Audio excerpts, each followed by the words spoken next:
கூற்று தமிழனை தமிழால் அடித்த தருணம். ஏஐ ஓலைச்சுவடியில் இருந்து கேள்வி கேட்கப்பட்டது. யாருமே படித்தவன் பாஸ் ஆகக்கூடாது. காரணம், இனி எவனும் டிஎன்பிஎஸ்சி பக்கம் வரக்கூடாது. மனநலம் பாதிக்கப்பட வேண்டும் என்று எடுத்த கேள்விகள் தான். கூற்றும் தவறு, காரணமும் தவறு, கேள்வியும் தவறு. இதில் அதிர்ஷ்டசாலிகள் யாரு தெரியுமா? 9 மணிக்கு மேலே வந்து தேர்வு எழுத முடியாமல் போன பாக்கியவான்கள். சிலபஸில் 10ஆம் வகுப்பு தரம்னு இருந்துச்சு. ஆனால் 2025 குரூப் 4 கொஷின் பேப்பரில் ஒரு வார்த்தை கூட 10ஆம் வகுப்பு தரம் என்று இல்லை. ஆனால் நான் 2024 கொஷின் பேப்பர் எடுத்து பார்த்தேன். அதில் 10ஆம் வகுப்பு தரம் என்று உள்ளது. இந்த வருடம் மாணவர்களின் வேதனையை பார்த்து ரசிக்கும் டிஎன்பிஎஸ்சியின் சைக்கோத்தனத்திற்கு 13 லட்சம் மாணவர்கள் தான் பதில் சொல்ல வேண்டும். பாதிப்படைந்தவர்கள்.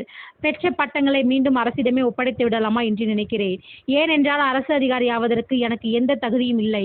16 வருடங்கள் படித்து என் வாழ்க்கையை வீணாக்கிவிட்டேன். ஏதாவது ஒரு வேலை செய்திருந்தால் என் கையில் நிறைய பணம் இருந்திருக்கும். என் வாழ்க்கையும் சிறப்பாக இருந்திருக்கும். டிஎன்பிஎஸ்சி நம் அனைவரையும் பள்ளி புத்தகத்தை படிக்க சொல்லிவிட்டு தேர்வுக்கு மட்டும் அகத்தியர் காலத்து ஓலைச்சுவடியிலிருந்து வினாக்கள் எடுத்து விட்டார்கள் ஐயா. அதிலும் தமிழ் பாட் ஏயில் ஒரு வினாவை பார்த்து நான் கதிகலங்கி போய்விட்டேன். ஐயா, தேர்வு முடிந்து வீட்டுக்கு வந்து தொல்காப்பியர் கால் பண்ணி கேட்டுவிட்டேன். அவரே டிஎன்பிஎஸ்சி குரூப் 4 வினாத்தால் பார்த்துவிட்டு பேய் இறந்தது போல் நின்று விட்டார். இலக்கணத்தில் புலமை பெற்ற தொல்காப்பியருக்கே இந்த நிலை என்றால் இலக்கணத்திற்கு விடை தெரியவில்லையாம். எல்லாரும் கடந்து அடுத்த தேர்வுக்கு போக சொல்றாங்க. எந்த நம்பிக்கையில இவங்களை நம்பி படிப்பது? ஒரு வருஷம் கடந்து சென்றால் பாதி வாழ்க்கை முடிந்தது. அட போங்கப்பா, நம்பிக்கை ரொம்ப இழந்துட்டேன். உண்மையாகவே ஒருத்த மனுஷனா இருந்தா எல்லாருக்கும் இந்த ஃபீலிங்ஸ் இருக்கும். மேக்ஸ் ஈஸி, பட் டைம் இல்லை. கூற்று காரணம் முடியலை. இதை படித்து மூளையில் ஏற்றுறதுக்கே ஒரு கொஷினுக்கு 7 மினிட்ஸ் ஆயிடுச்சு. 100% கரெக்டாக நீங்கள் சொன்னது எல்லாருக்கும் ரிசல்ட் வந்தது தான் தெரியும். நான் 12 வருஷமாக எழுதுகிறேன். இத்தனை வருஷம் எக்ஸாமில் இந்த தமிழ் தாள் அளவுக்கு டஃப் எதுவுமே இல்லை. டோன்ட் டரி. ஆன்சர் கீ தயவு செஞ்சு நீங்கள் செக் பண்ணவே வேண்டாம். நான் 2 இயர்ஸாக படிச்சுட்டு இருக்கேன் அக்கா. எனக்கு ரொம்ப கஷ்டமாக இருந்துச்சு. என்கிட்ட ஒரு பொண்ணு கால் பண்ணி சொல்கிறாங்க, அக்கா தமிழ் ரொம்ப ஈஸியாக இருந்துச்சு. ஆனால் அவங்க இது வரைக்கும் புக்கு படித்தது இல்லையாம்மா, ப்ரிப்பேரில் பண்ணல, சும்மா ஜஸ்ட் அட்டன் பண்ணியிருக்காங்க. படிக்காதவங்க ஈஸின்னு சொல்கிறத பார்த்தா ரொம்ப வெறுப்பாக இருக்குது. எனக்கும் இப்படி தான் ஆச்சு. கடைசியாக 12 கேள்விக்கு அட்டன் பண்ணாமலேயே வந்துட்டேன். டைம் முடிஞ்சிருச்சு. கையெல்லாம் நடுக்கம் கொடுத்துட்டு நான் முன்னாடியே 2 டைம் எக்ஸாம் அட்டன் பண்ணியிருக்கேன். அப்போல்லாம் ஃபீல் பண்ணலை, ஏன்னா நான் அப்போல்லாம் படிக்கலை. பட் இந்த டைம் படித்தேன், மனசு நொந்துருச்சு. இந்த டைமில் நான் படிச்சுட்டு போனேன், அதனாலே ரொம்ப கஷ்டமாக இருக்குது. எக்ஸாம் முடிஞ்சு வந்த அப்புறம் சேட் பண்ணாமல் வந்ததை நினச்சி கூட கொஞ்சம் கஷ்டமாக தான் இருக்குது. ஏழை எளிய மக்களுக்காக, மாணவர்களுக்காக எங்கள் மனதில் உள்ள கேள்வியை வெளிப்படையாக கூறிய நண்பர்களுக்கு மனமார்ந்த நன்றி. டிஎன்பிஎஸ்சிக்கு பல திருத்தங்கள் மேற்கொள்ள வேண்டும். இதுதான் நன்றி ஐயா. நலந்தா எக்ஸாம் எழுதிக்கிட்டே இருக்கீங்க ஐயா. 9வது முறை எனக்கெல்லாம் எக்ஸாம் எழுதிக்கிட்டே தான் இருக்கேன் ஐயா. வயது ஒரு பக்கம் ஆகிக்கிட்டே இருக்குது. 185 எபோவ் வர மாதிரி படித்து ப்ரிப்பேர் பண்ணிகிட்டு இருந்தேன்.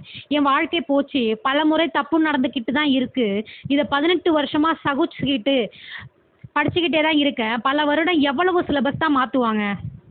இந்த தேர்வு படித்தவர்களுக்கும் படிக்காதவர்களுக்கும் இடையில் வேறுபாடே காட்டலிங்க. ஏன்னா இப்போது படிக்காதவங்களும் கேஸில் தான் போடுவாங்க, படித்தவங்களும் வேறு வழி இல்லாமல் கேஸில் தான் போடுவாங்க. அப்போது தேர்வு அதிர்ஷ்டம் உள்ளவர்களின் கைக்கு தான் போகிறது. நியாயமற்ற செயலாக இருக்குது. புத்தகம் நன்கு படித்தும் அதிர்ஷ்டம் முறை தேர்வாகி விடுகிறது. காதல் தோல்வியால் பைத்தியம் பிடித்து பார்த்துருக்கேன். பாசத்தால் பைத்தியம் பிடித்து பார்த்துருக்கேன். போதைப் பொருளால் பைத்தியம் பிடித்து பார்த்துருக்கேன். கேம் லைனில் ஆன்லைன் ஆடி பைத்தியம் பிடித்து பார்த்துருக்கேன். இன்னும் வருங்காலங்களில் டிஎன்பிஎஸ்சி எக்ஸாமில் பைத்தியம் பிடித்து இருக்கிறவங்கள நிறைய பேரை பார்க்கலாம் போல இருக்குது. கொஷின்ஸ்லாம் அந்த மாதிரி தான் இருக்குது. தமிழ் புத்தகத்தை கொளுத்தி விட்டேன், ஏன்னா என்னால் சாக முடியவில்லை. எனக்கு 2 குழந்தை இருக்காங்க அப்படின்னு ஒரு சகோதரி சொல்லியிருக்காங்க. ரொம்ப கஷ்டமாக தான் இருக்குது. நான் ஒரு இல்லத்தரசி. எனக்கு இப்போது 2 வயசில் குழந்தை இருக்குது. கல்யாணத்துக்கு முன்னாடிலேருந்து நான் சும்மா பேருக்கு தான் டிஎன்பிஎஸ்சி எழுதிட்டு இருந்தேன், குரூப் 4 எழுதிட்டு இருந்தேன். ஆனால் கல்யாணத்துக்கு அப்புறம் எனக்கு தேவை, பொறுப்பு எல்லாம் இருக்குது. அதனால இப்போ முழுசாக படிச்சுட்டு இருக்கேன். அப்படி இருந்தும் இந்த போன சனிக்கிழமை நடந்த தேர்வில் என்னோட நம்பிக்கையே போயிட்டுது. முன் தயாரிப்பு இல்லாமல் ஏதோ தேர்வு எழுதிட்டு இருந்தப்பெல்லாம் எனக்கு ஒன்றும் கஷ்டமாக இல்லை. ஆனால் இப்போ ரொம்ப கஷ்டமாக இருக்குது, ஏன்னா நான் ப்ரிப்பேர் பண்ணிட்டு போயிட்டுருக்கேன் அப்படின்னு ஒருத்தவங்க ரொம்ப வேதனையோடு சொல்லியிருக்காங்க. நேற்று இரவு ஒரு வினாவுக்கு விடை தேடினேன். இறுதியில் கண்டேன் தேவதையை. சங்ககால கபிலர் பாடையில் காக்கை நரல தேன் சொரியும், நாரை நரலும் என்று வேறு ஒரு சங்க இலக்கியத்தில் கேள்வி பதில். புல்னா நரலும். இது புல்னா பறவை. இதான் 10ஆம் வகுப்பு தரம். ஆனால் இந்த கொஷின் என்ன பண்ணி எங்கேருந்து எடுத்திருக்காங்கன்னே ஒன்றும் புரியல. அந்த மாதிரி இருக்குது. இது வந்து எழுதினவங்க எல்லாருமே வந்து பார்த்தோம்னா ரொம்ப கஷ்டப்பட்டு தான் இருக்காங்க. ஏன்னா குரூப் 4 வந்து எப்படி கேட்டிருக்காங்க, ஊவேசாலாம் பார்த்தீங்கன்னா அந்த ஓலைச்சுவடியிலேருந்து கேட்டிருக்காங்க. அதாவது இல்லை எங்கேருந்து எடுத்திருக்காங்கன்னே ஒன்றும் புரியாத அளவுக்கு இருக்குது. அரசு பள்ளி பாடத்திட்டம் படித்தால் அரசு வேலைக்கு தகுதி இல்லை என்றால், ஏன் அப்புறம் தகுதி இல்லாத பாடத்திட்டம் பள்ளிகள்ல இருக்கு? அந்த புத்தகம் படித்தால் தமிழ் அறிவு இருக்காது என்றால், ஏன் பள்ளிகளில் பாடம் எடுக்குறாங்க? பள்ளிகள்ல 1953 புக்க வச்சு பாடம் எடுக்கலாம்ல. அப்ப இப்போ உள்ள ஸ்கூல் புக்கு தகுதி இல்லைன்னு தான் வெளிய அவுட்சோர்ஸ்ல இருந்து கொஸ்டின் எடுத்திருக்கீங்க. நாளைக்கு பிரஸ் ரிலீஸ் பண்ணுங்க அப்படின்னு சொல்லி ஒருத்தவங்க சொல்லியிருக்காங்க. அந்த பள்ளி பாட புத்தகம் தரையில்லாத ஒன்று, அதை யாரும் படிக்க வேண்டாம் அப்படின்னு சொல்லியிருக்காங்க. கொஷின் எங்கேருந்து எடுத்திருக்காங்கன்னே தெரியல. அனைத்து அகாடமிகளும் இது போன்ற கேள்விகளை கேட்க வேண்டும். பணம் கொடுத்து தானே படிக்கிறாங்க. ரொம்ப பிரபலமான அகாடமிகள்லாம் ஏன் அமைதியாக இருக்காங்கன்னு தெரியல. மிகவும் மன உளைச்சலுக்கு ஆளாகி விடுகின்றனர். இனி வரும் காலங்களில் டிஎன்பிஎஸ் ஆனது ஸ்டடி மெட்டீரியலை வழங்க வேண்டும். எங்களுக்காக டிஎன்பிஎஸ்ஸை எதிர்த்து கேள்வி கேட்கும் குருநாத் ஐயா அவர்களுக்கு ரொம்ப நன்றி. மறுதேர்வு வைக்கணும் சார். சிலபஸ் படி 10ஆம் வகுப்பு தரத்துக்கு தேர்வு நடத்தணும். இப்படியே விட்டால் ஒவ்வொரு முறையும் வாழ்க்கை போயிடும் சார். 4 வருஷமாக ரொம்ப கஷ்டப்பட்டு படிச்சிருக்கோம். டிஎன்பிஎஸ்சியை நம்பி ஏமாந்துட்டோம். கொஞ்சம் கூட நம்பிக்கையே இல்லை. அவ்வளோதான் சார், எல்லாமே முடிஞ்சு போச்சுன்னு நினைக்கிறேன். வீட்டில் கேட்டால் கூட அடுத்து படிக்க விட மாட்டாங்க. வீட்டில் எத்தனை முறை தான் கேட்க முடியும்? நம்பிக்கையே உடஞ்சி போனது மாதிரி இருக்குது. மறுதேர்வு நடத்தணும். எல்லாரும் குரல் கொடுக்கணும். என்ன செய்வது என்று தெரியாமல் ஆஸ்பிரண்ட்ஸ் புலம்பி தவிக்கிறேங்க. ஆனால் முதல் முறையாக அதிதிறமை மிக்க கோச்சிங் ஸ்டாஃப்களை அடுத்து என்ன செய்வது என்று தெரியாமல் புலம்புவதை இப்போது தான் பார்க்கிறோம். என்ன ஒரு கொடுமையான சூழ்நிலை! பெட்டர் தமிழ் தகுதித்தாளை தூக்கிவிட்டு 175 GS + 25 ஆப்டிடியூட் வைக்கலாம் அப்படின்னு சொல்கிறாங்க. வயசு 28 சார். லாஸ்ட் டைம் 164 கொஷின் போட்டாங்க.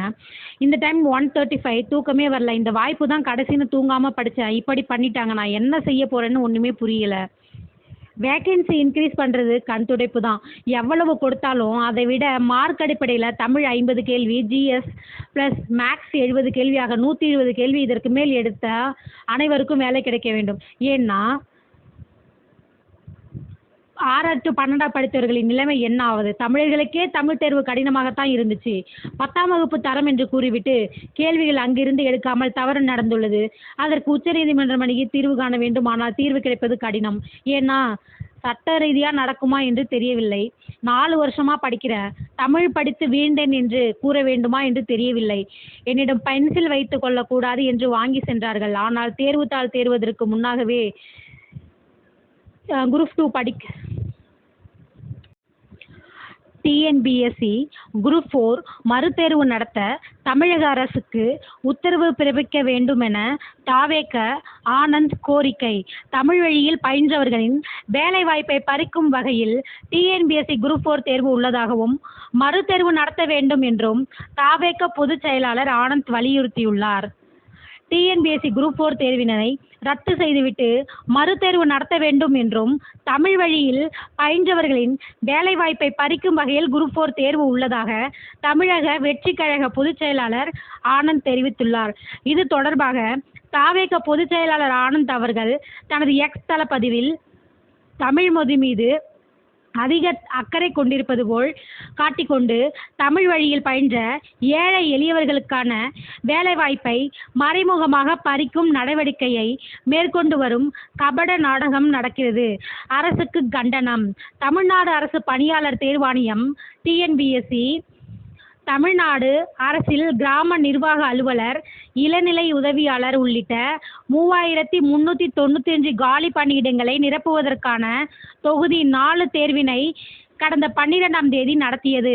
சுமார் 11 லட்சம் பேர் இந்த தேர்வினை எழுதினர். இதில் வழங்கப்பட்ட வினாத்தாளில் தமிழ் மொழி பகுதிக்கான கேள்விகள் மிக கடினமாக கேட்கப்பட்டதாக தேர்வு எழுதியவர்கள் புகார் தெரிவித்துள்ளனர். அதாவது தமிழ்நாடு அரசு பணியாளர் தேர்வாணையம் டிஎன்பிஎஸ்சி தொகுதி 4 தேர்விற்கு 10ஆம் வகுப்பு தரத்திலான வினாக்கள் மட்டுமே கேட்கப்படும் என்று தெரிவித்திருந்தது. காலமாக இந்த நிலைதான் பின்பற்றப்பட்டு வருகிறது. ஆனால் தற்போது கேட்கப்பட்டுள்ள தமிழ் வினாக்கள் அறிவிக்கையின் போது தெரிவிக்கப்பட்ட 10ஆம் வகுப்பு தரத்திற்கு மேலான பட்டப்படிப்பு தரத்திலும் ஆராய்ச்சி தரத்திலும் கேட்கப்பட்டுள்ளன. இதனால் தமிழ் வழியில் 10ஆம் வகுப்பு தரம் அளவில் தொகுதி 4 தேர்விற்கு தயாராகி இருந்த மாணவர்கள் மிக கடுமையாக பாதிக்கப்பட்டுள்ளனர். தாவேக பொதுச் செயலாளர் ஆனந்த் அவர்கள் தமிழ் வழியில் பயின்றவர்களின் வேலை வாய்ப்பை பறிக்கும் வகையில் நடத்தப்பட்ட குரூப் 4 தேர்வினை ரத்து செய்துவிட்டு மறுதேர்வு நடத்தி தேர்வர்களுக்கு நீதி வழங்க தமிழ்நாடு அரசு பணியாளர் தேர்வாணையம் முன்வர வேண்டும் என வலியுறுத்துகிறேன். கபட நாடக அரசானது தமிழ் வழியில் பயின்றவர்களின் வேலைவாய்ப்பை பறிக்கும் வகையில் செயல்படுவது இதன் முதல் முறை அல்ல. கடந்த ஆண்டு 2024 முதல் தமிழ்நாடு அரசு பணியாளர் தேர்வாணையத்தால் நடத்தப்படும் தொகுதி 1, தொகுதி 2, தொகுதி 2A ஆகியவற்றுக்கான கொள்குறி வகைத்தாள் தேர்வுகளில் பொது ஆங்கிலத்திற்கான வினாத்தாளானது குறிப்பிடப்பட்டுள்ள தரமான ஸ்டாண்டர்ட் 10ஆம் வகுப்பு தரத்திலேயே தயார் செய்யப்பட்டு தேர்வர்களுக்கு வழங்கப்படுகிறது. ஆனால் பொது தமிழுக்கான வினாத்தாளானது அறிவிக்கையின் போது 10ஆம் வகுப்பு தரம் என்று அறிவித்துவிட்டு ஆராய்ச்சி நிலையில் ரிசர்ச் ஸ்டாண்டர்ட் இருந்து கேள்விகள் கேட்கப்படுகின்றன.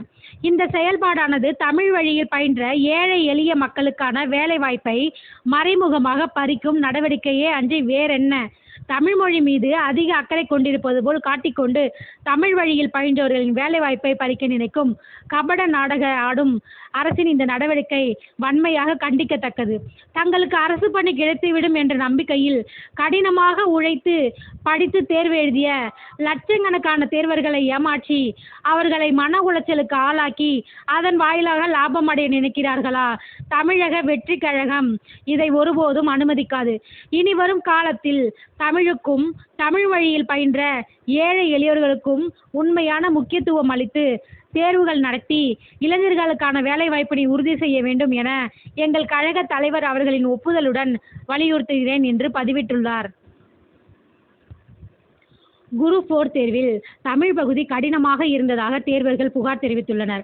10ஆம் வகுப்பு தரத்திற்கு மேல் கேள்விகள் கேட்கப்பட்டதால் தமிழ் வழியில் பயின்றவர்கள் பாதிக்கப்பட்டுள்ளதாகவும் தேர்வை ரத்து செய்து மறுதேர்வு நடத்த வேண்டும் என்றும் டிஎன்பிஎஸ்சி குரூப் 4 தேர்வு தமிழகம் முழுவதும் டிஎன்பிஎஸ்சி குரூப் 4 தேர்வு கடந்த 12ஆம் தேதி நடைபெற்றது. சுமார் 13 லட்சம் விண்ணப்பித்திருந்த நிலையில் 11,50,000 பேர் மட்டுமே தேர்வு எழுதியதாக கூறப்பட்டுள்ளது. ஆனால் இந்த முறை வினாத்தாளில் பொதுத்தமிழ் தொடர்பான கேள்விகள் கடினமாக தான் இருந்ததாக தேர்வர்கள் கூறியிருந்தனர்.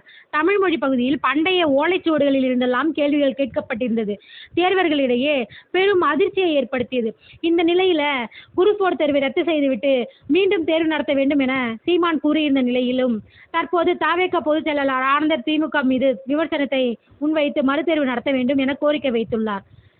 இது தொடர்பாக அவர்கள் வெளியிட்ட எக்ஸ் தள பதிப்பகத்தில் மறுதேர்வு நடத்த வேண்டும் அப்படின்னு சொல்லியிருக்காங்க. குரூப் 4 தேர்வு முடிகள் எப்போது வெளியாகும்? வெளியான முக்கிய update. TNPSC group 4 exam Tamil Nadu அரசு பணியாளர் தேர்வாணையத்தின் குரூப் 4 பதவிகளுக்கான தேர்வு இன்று நடைபெற்றது.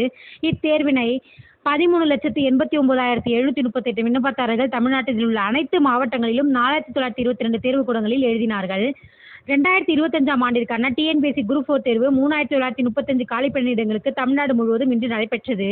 அனைத்து மாவட்டங்களிலும் 4,922 தேர்வு மையங்கள் அமைக்கப்பட்டு பலத்த பாதுகாப்புடன் வினாத்தாள் விநியோகம் செய்யப்பட்டு குரூப் 4 தேர்வு நடைபெற்றது. இந்த நிலையில் தேர்வு எழுதியவர்கள் பகிர்ந்து கொண்டதை பார்க்கலாம். என் பேர் முத்துசாமிங்க. நான் 3 வருஷமா தேர்வு எழுதிட்டு வரேன். குரூப் 4 எக்ஸாம் பொறுத்த வரைக்கும் மொத்தம் 200 கேள்விகள் 200 மார்க் கேள்விகள் கேட்கப்படும். அதில் 100 மார்க் தமிழ் பாடத்திலையும் கணித பாடத்தில் 25 மதிப்பெண்ணும் பொது அறிவில் 75 மதிப்பெண்ணும் கேட்கப்பட்டு கடந்த 1-2-3 வருஷமா தமிழ்நாடோட வளர்ச்சி நிர்வாக முறைகளை பற்றி தாங்க அதிகமாக கேள்விகள் கேட்குறாங்கன்னு சொல்லியிருக்காங்க.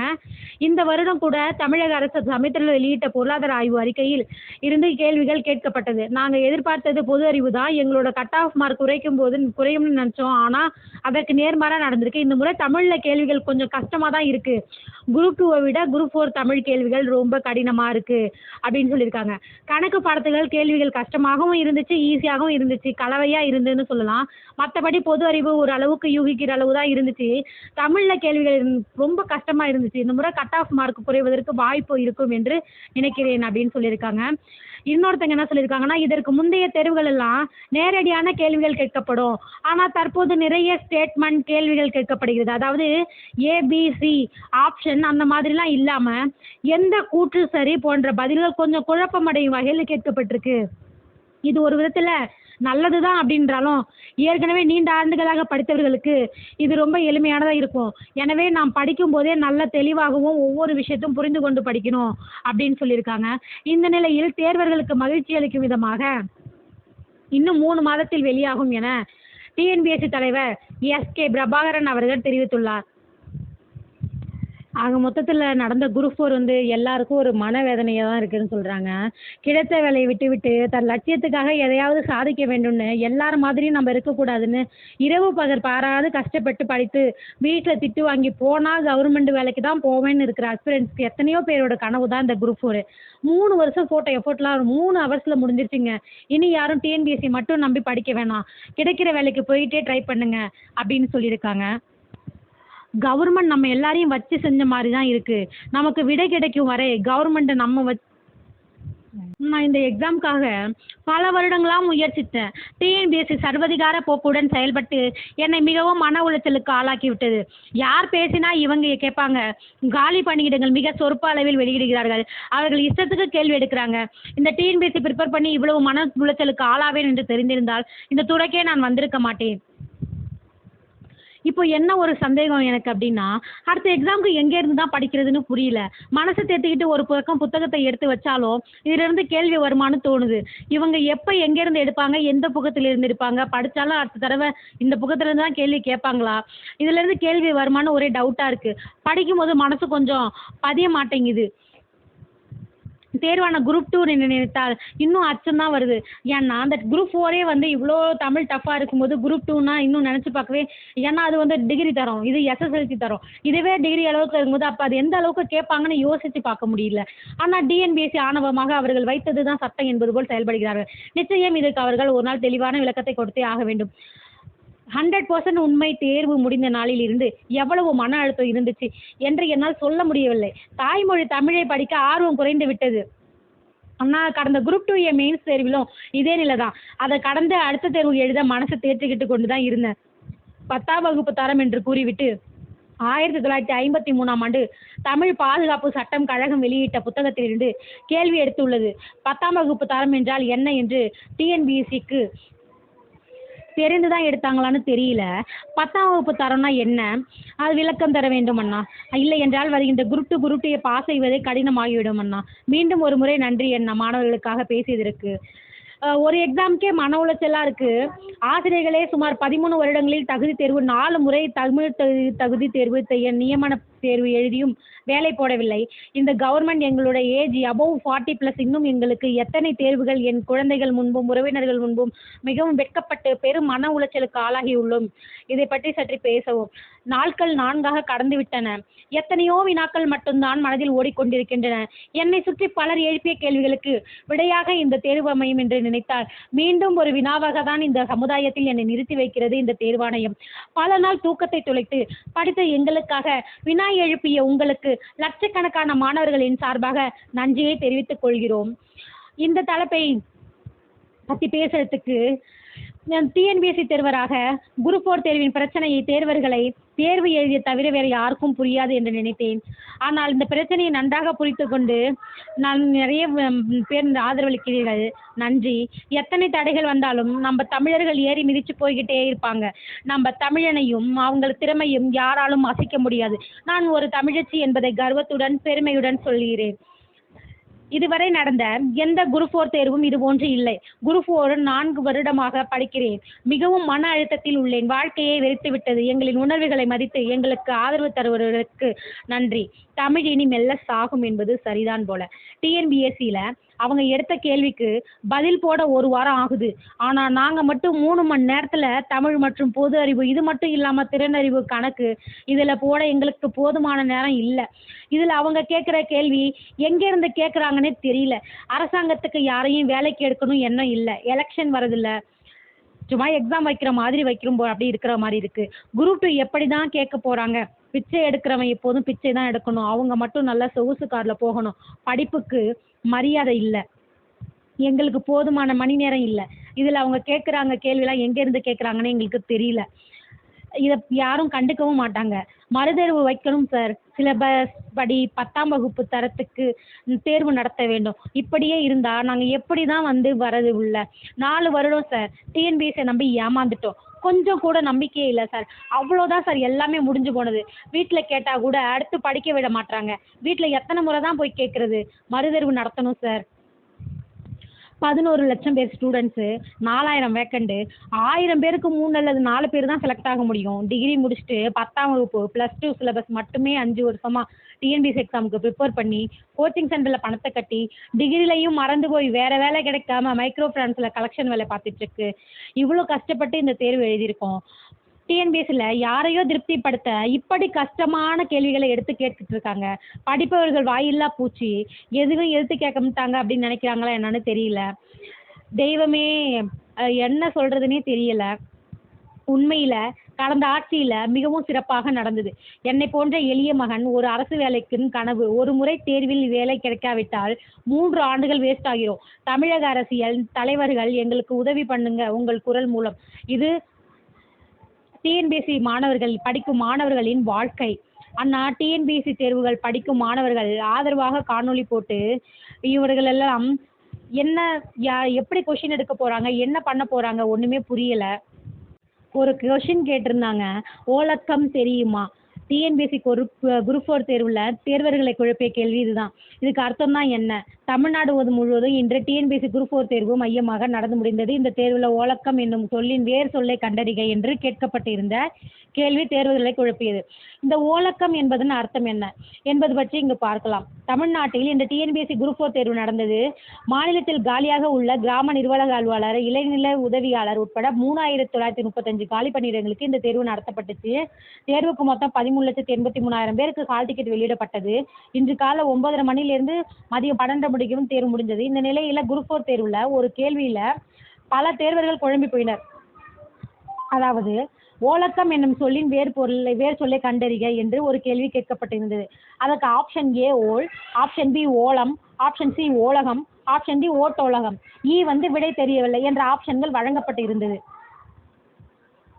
இந்த கேள்வியால் பலரும் குழம்பினர். தேர்வு முடிந்த நிலையில் பலரும் அதற்கான விடையை இணையதளங்களில் தேடத் தொடங்கினர். மேலும் சமூக வலைதளங்களில் அது தொடர்பான மீம்ஸ்களும் வர ஆரம்பித்தன. இறுதியாக ஓலக்கம் என்னும் சொல்லின் வேர்பொருள் என்பது ஆப்ஷன் ஏ ஓல் என்பதாகும். மேலும் ஓல் என்பது பழங்காலத்தில் புழக்கத்தில் இருந்துள்ளது. இது மன்னரின் அரசவையை குறிக்கும். இன்னும் புரியும்படி கூற வேண்டுமென்றால், தமிழ் அகராதிகளில் ஓலக்கம் என்ற வார்த்தை சபை மண்டபம், அத்தாணி மண்டபம், திருச்சபை உள்ளிட்டவற்றை குறிப்பாக தெரிவிக்கப்பட்டுள்ளது. அதேபோல் ஓலகத்தார் என்ற சொல்லும் இதற்கு முன்பு புழக்கத்தில் இருந்துள்ளது. ஓலகத்தார் என்பது அரசவையில் இருப்பவர்களை குறிக்க பயன்படுத்தப்பட்டுள்ளது. அது மட்டுமன்றி ஓலக்கம் என்ற இந்த சொல் பதிற்று 10ல் இடம்பெற்றுள்ளது. ஓலக்க வினயத்தோடு படுத்து மன்னவனது செல்வ சிறப்பு கூறுதல் என்று பதிற்று 10ல் வருகிறது.